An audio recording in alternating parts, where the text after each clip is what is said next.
Good afternoon. কালকে ছিল অমাবস্যার পুজো, কালী পুজো। তো ছিল সেটা আমার মাসির শাশুড়ির বাড়িতে। আমি গেছিলাম সেখানে, যার জন্যই ভিডিওটা দেওয়া হয়নি। হ্যাঁ, তোমরা হয়তো অনেকেই জানো আমি প্রেগনেন্ট। এই সময় কালী ঠাকুরের মুখ দেখতে নেই, অনেকেরই এই ধ্যান ধারণাটা রয়েছে।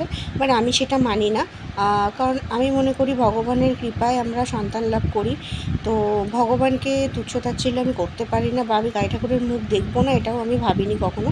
কারণ আমরা ফেসবুক, হোয়াটসঅ্যাপ এই যুগে বসবাস করে ফেসবুকে কালী ঠাকুরের ফটো এলে তো আমরা স্ক্রল করে বেরিয়ে যেতে পারি না, আমাদের সেখানে নমস্কার করেই যেতে হয়। সুতরাং আমরা মুখ দেখি, আর এখানেও আমি কালী ঠাকুরের মুখ দেখেছিলাম।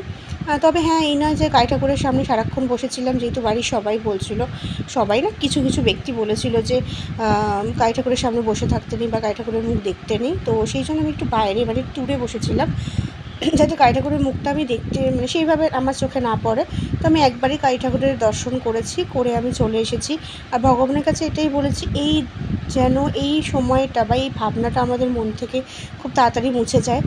আর যেহেতু শ্বশুর পুজো করছিল, সেহেতু আমি গেছিলাম, কারণ আমার শ্বশুর শাশুড়ির কোনো বাধা ছিল না যে কালী ঠাকুরের মুখ আমি দেখতে পারবো না, এরকম কিছু বলেছিল, মন চাইলে অবশ্যই যেতে।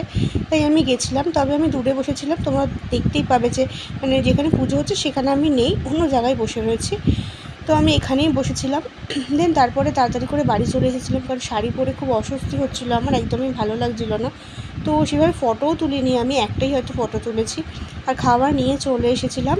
করেছিল পোলাও, আলুর দম, খিচুড়িও করেছিল, খিচুড়িটা আনতে পারিনি।